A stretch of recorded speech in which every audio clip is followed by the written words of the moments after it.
बाबा बोले, मीठे बच्चे, सदा इसी नशे में रहो कि ज्ञान सागर बाप ने ज्ञान देकर हमें स्वदर्शन चक्रधारी त्रिकालदर्शी बनाया है। हम है ब्रह्मावंशी ब्राह्मण। बच्चे समझते हैं कि हम कांटों से फूल बन रहे हैं, अर्थात मनुष्य से देवता बन रहे हैं। बच्चे जानते हैं यह कांटों का जंगल है, अब फिर फूलों के बगीचे में जाना है। ये दिल्ली भी कोई समय परिस्तान थी। तुम बच्चे राज्य करते थे जबकि देवताएं थे। फिर कोई राजा महाराजा के रूप में, कोई प्रजा के रूप में। यह तो सब जानते हैं कि बरोबर अब सृष्टि कब्रिस्तान होनी है, उन पर तुम परिस्तान बनाएंगे। तुम जानते हो यह सारी दुनिया ही नहीं बनती है। जमुना के कंठे पर राधे कृष्ण लक्ष्मी नारायण थे। ऐसे नहीं राधे कृष्ण राज्य करते हैं, नहीं, राधे दूसरी राजधानी की थी, कृष्ण दूसरी राजधानी के थे। दोनों का फिर स्वयंवर हुआ। स्वयंवर के बाद फिर यही लक्ष्मी नारायण बनते हैं। फिर इस परिस्तान में जमुना के कंठे पर राज्य करते थे। यह गद्दी बहुत पुरानी है, आदि सनातन देवी देवताओं की गद्दी बनती आई है, परंतु इन बातों को सिर्फ तुम बच्चे ही जानते हो। तुम ही अपना परिस्तान बना रहे हो, राजधानी स्थापन कर रहे हो। कैसे? योग बल से। देवी देवताओं की राजधानी लड़ाई से नहीं स्थापन हुई थी। तुम यहाँ सीखने आए हो राजयोग बल, जो 5000 वर्ष पहले सीखे थे। तुम कहेंगे, हाँ बाबा, कल्प पहले भी आज के ही दिन इसी समय हम बाबा से पढ़ना सीखे थे। यहाँ सिर्फ बच्चे ही आते हैं। बच्चों के बिना बाप और कोई से बात कर न सके। बाप कहते हैं, मैं बच्चों को ही सिखलाता हूँ। तुमको कितना नशा होना चाहिए। ज्ञान का सागर बाप है, उनको ही ज्ञान ज्ञानेश्वर कहते हैं। इसका अर्थ है ईश्वर जो ज्ञान का सागर है, वह इस समय तुमको ज्ञान देते हैं। कौन सा ज्ञान? सृष्टि के आदि मध्य अंत का ज्ञान। तुम बच्चे स्वदर्शन चक्रधारी बनते हो। तुम ब्रह्मावंशी हो। विष्णुवंशी जो राज्य करेंगे वह स्वदर्शन चक्रधारी त्रिकालदर्शी नहीं है। तुम ब्रह्मावंशी हो, सो फिर देवता बनेंगे। हम सो सूर्यवंशी थे, फिर चंद्रवंशी में गए, फिर वैश्यवंशी शूद्रवंशी बने, अब फिर से हम ब्राह्मण वंशी बने हैं। तुम बरोबर जानते हो कि हम स्वदर्शन चक्रधारी है। सारे सृष्टि के आदि मध्य अंत का ज्ञान हमारे में है। इनसे ही फिर चक्रवर्ती राजा रानी बनेंगे। यह नॉलेज सभी धर्म वालों के लिए है। शिव बाबा सबको कहते हैं, इन ब्रह्मा को भी कहते हैं। इनकी आत्मा भी अब सुन रही है। तुम अब ब्राह्मण हो। हर एक मनुष्य मात्र शिव बाबा का बच्चा भी है तो ब्रह्मा बाबा का बच्चा भी है।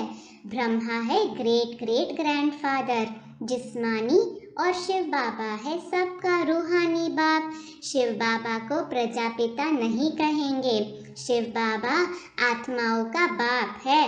बाप कहते हैं, मैं भारतवासियों को राज्य भाग्य देता हूँ, हीरे जैसा सदा सुखी बनाता हूँ, 21 जन्मों के लिए वर्षा देता हूँ। फिर वह जब पूज्य से पुजारी बनते हैं तो मेरी ग्लानि करने लग पड़ते हैं। बाप कहते हैं, कितना ऊंचा मैं तुम्हारा बाप हूँ, मैं ही भारत को हेवन पैराडाइज बनाता हूँ। तुम फिर सर्वव्यापी कह ग्लानि करते हो। 5000 वर्ष पहले भारत स्वर्ग था। कल की बात है, तुम ही राज्य करते थे। सोच रहा था आज अंधियारा है, परंतु समझते हैं यही स्वर्ग है। भारतवासी गाते हैं, नई दुनिया में नया भारत राम राज्य हो। मनुष्य फिर इसको ही नया समझ रहे हैं। यह तो ड्रामा है। इस समय माया का पिछाड़ी का पॉम्प है। अब रावण राज्य मुर्दाबाद और राम राज्य जिंदाबाद होना है। राम राज्य कोई राम सीता के राज्य को नहीं कहा जाता है। सूर्यवंशी राज्य को ही राम राज्य कहा जाता है। तुम आए हो सूर्यवंशी राजा रानी बनने के लिए। यह राजयोग है। यह नॉलेज कोई ब्रह्मा या कृष्ण नहीं पढ़ाते। यह तो परमपिता परमात्मा ही पढ़ाते हैं। पतित पावन वह बाप है, सारे विश्व को हेवन बनाने वाला, सुख शांति देने वाला। यह भारत पहले सुख धाम था, आते तो सब शांति धाम से है। अहम आत्मा पहले शांति धाम में रहने वाली है। आत्मा सो परमात्मा नहीं है। अहम आत्मा सूर्यवंशी थे, फिर क्षत्रिय वैश्य शूद्र बने, अब फिर ब्राह्मण वंश में आए हैं। यह चक्र अर्थात बाजोली का खेल है। पहले पहले है चोटी ब्राह्मण, फिर क्षत्रिय। टोटल 84 जन्म भोगने पड़ते हैं। बच्चे, इसमें मूंझने की कोई बात नहीं है। सेकंड में जीवन मुक्ति। बाप का बच्चा बना और वर्षे का लायक हो गया। माँ के गर्भ से निकला और वर्षा लिया। यह भी सेकंड की बात है। जनक को सेकंड में जीवन मुक्ति मिली ना। तुम भी ईश्वर के बने तो जीवन मुक्ति तुम्हारा हक है। तुम अमर लोक के मालिक बनते हो। यह है मृत्यु लोक। तुमसे सौभाग्यशाली और कोई है नहीं। यहाँ तो अकाल मृत्यु हो जाता है। अब तुम काल पर विजय पाते हो। बाप कालों का काल है, तो उस बाप से तुमको कितना वर्षा मिलता है। तुम्हें सभी धर्मों को भी जानना चाहिए, इसलिए यह चित्र बनाए हैं। यह पाठशाला है। कौन पढ़ाते हैं? भगवानुवाच, कृष्ण नहीं पढ़ाते। ज्ञान का सागर कृष्ण नहीं है, वह तो परमपिता परमात्मा है। वही तुमको ज्ञान दे रहे हैं। तुम हो ज्ञान गंगाएं। देवताओं में तो यह ज्ञान होता ही नहीं। तुम ब्राह्मणों में ही यह ज्ञान है, त्रिकालदर्शी पने का। तुम ही इस समय यह ज्ञान सीखकर वर्षा पाते हो। राजयोग सीख स्वर्ग के राजा रानी बनते हो। तुम जानते हो हम बाबा द्वारा काल पर जीत पाएंगे। वहाँ तुमको साक्षात्कार होगा तो यह पुराना शरीर छोड़ जाकर छोटा बच्चा बनेंगे। सर्प का मिसाल, यह सब मिसाल तुम्हारे लिए ही है। यही भारत पहले शिवालय था। चैतन्य देवी देवताओं का राज्य था, जिनके मंदिर बनाए हुए हैं। शिव बाबा आकर शिवालय बनाते हैं, रावण फिर वैश्यालय बनाते हैं। बड़े बड़े विद्वान पंडित यह नहीं जानते कि रावण क्या चीज है। तुम जानते हो रावण का आधा कल्प राज्य चलता है। दिल्ली पर पहले गॉड गॉडेस लक्ष्मी नारायण का राज्य था। कहते भी है क्राइस्ट से 3000 वर्ष पहले भारत हेवन था, परंतु फिर भूल गए हैं। कोई मरता है तो कहते हैं स्वर्गवासी हुआ, मुख मीठा कर देते हैं। जब भारत स्वर्ग था तो पुनर्जन्म भी स्वर्ग में होता था। अब भारत नर्क है तो पुनर्जन्म भी नर्क में लेते हैं। बाप कहते हैं बच्चे, तुमको याद है ना, कल्प कल्प में आकर तुमको स्वर्ग का मालिक बनाता हूँ। अब तुम पतित से पावन बन रहे हो। यह काम एक ही बाप का है। बच्चों की बुद्धि में है ऊंचे ते ऊंचा शिव बाबा इस ब्रह्मा द्वारा बैठ सभी वेद शास्त्रों का सार समझाते हैं। भक्ति मार्ग में तो मनुष्य खर्चा करते करते कौड़ी मिसल बन गए हैं। बाप कहते हैं मैंने तुम बच्चों को हीरे जवाहरों के महल बना कर दिए, फिर तो तुमको नीचे उतरना ही था। कला कमती होनी ही थी। उस समय कोई ऊपर चढ़ न सके, क्योंकि है ही गिरती कला का समय। इस समय तुम सबसे उच्च ईश्वरीय औलाद हो, फिर देवता क्षत्रिय बनना ही है। कितना भी कोई दान पुण्य करे, भक्ति मार्ग में खर्चा करते करते कला उतरनी ही है। बाबा भी बच्चों से पूछते हैं, मैंने तुमको इतना साहूकार बनाया, तुमने सारा धन कहाँ किया? बच्चे कहते, बाबा आपके ही मंदिर बनाए। अब फिर शिव भोलानाथ बाबा हमारी 21 जन्मों के लिए झोली भर रहे हैं। बाबा कहते हैं, I am your obedient servant, most obedient father, most obedient teacher हूँ। पारलौकिक फादर, पारलौकिक टीचर और परलोक में रहने वाला मोस्ट ओबीडियंट सतगुरु भी हूँ। तुमको साथ ले जाऊंगा और कोई गुरु तुमको साथ नहीं ले जाएगा। इसमें डरने की कोई बात नहीं है। अब तुम बच्चों को ज्ञान का तीसरा नेत्र मिला है। इन नेत्रों से इस बाबा को देखते हो। शिव बाबा को तो बुद्धि के नेत्र से जाना जाता है। वर्षा शिव बाबा से मिलता है।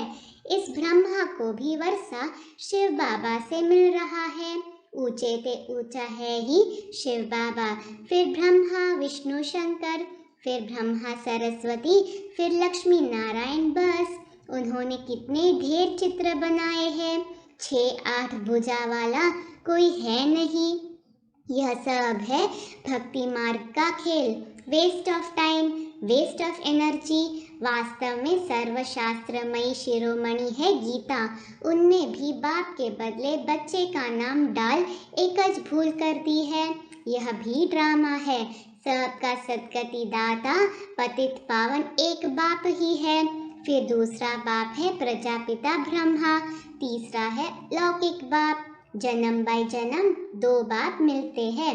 इस एक ही समय पर 3 बाप मिलते हैं। इसमें मूंझने की कोई बात ही नहीं।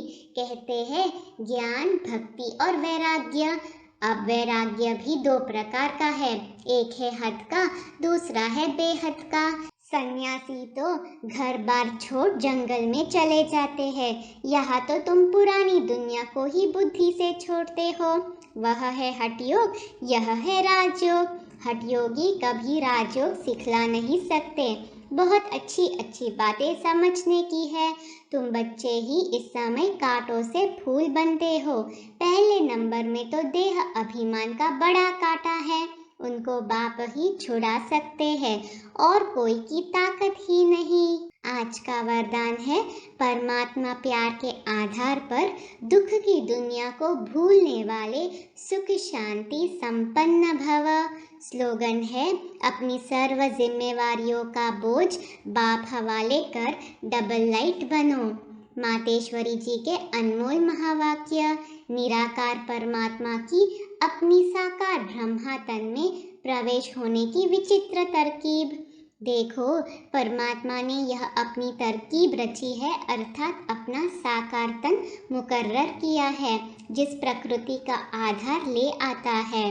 नहीं तो हम साकार मनुष्य आत्माएं निराकार की गोद में कैसे बैठ सके। इसलिए परमात्मा कहते हैं, साकार रूप में आए तुम मेरी गोद लो। इसमें कुछ देने की बात नहीं है। सिर्फ 5 विकार जिन्होंने तुमको दुखी अशांत बनाया, उन्हों का संन्यास कर और मुझ परमात्मा को निरंतर याद करो। मनसा वाचा कर्मणा मेरे डायरेक्शन पर चलो तो मैं तेरे पापों को दग्ध करूंगा और परम धाम में ले चलूंगा। यह है परमात्मा की हम आत्माओं से प्रतिज्ञा। अब उनके फरमान को फॉलो करना है। सिर्फ माँ बाप कहने मात्र ही नहीं चाहिए, परंतु उनका संपूर्ण हो जाने से संपूर्ण प्राप्ति होती है। थोड़ा संबंध जोड़ेंगे तो थोड़ा मिलेगा। अब जो बाप का धंधा वही बच्चों का धंधा है।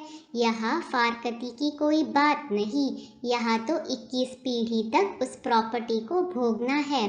अब इतना जानना है कि इनसे ज़्यादा कोई अथॉरिटी नहीं है।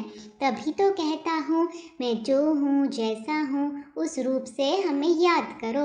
अब बाबा ने अपनी फ़र्ज अदाई पालन की और बच्चों को अपनी फ़र्ज अदाई करनी है। यह विकारी यूनिटी अर्थात विकारी कुल की लोक लाज मर्यादा तो जन्म जन्मांतर पालन करते आए हो। उनसे तो और ही कर्म बंधन बना। अभी तो पारलौकिक मर्यादा अर्थात परमात्मा के साथ अलौकिक कार्य में मदद करना। हमारा संबंध अभी हाईएस्ट अथॉरिटी से हुआ है। हम उस भक्तावर की संतान है। वो आकर साकार तन द्वारा हमें नॉलेज दे रहे हैं, तो क्यों ना विथ ऑनर्स पास हो जाए। हर एक के पुरुषार्थ से पता पड़ता है कि यह भक्तावर है या नहीं।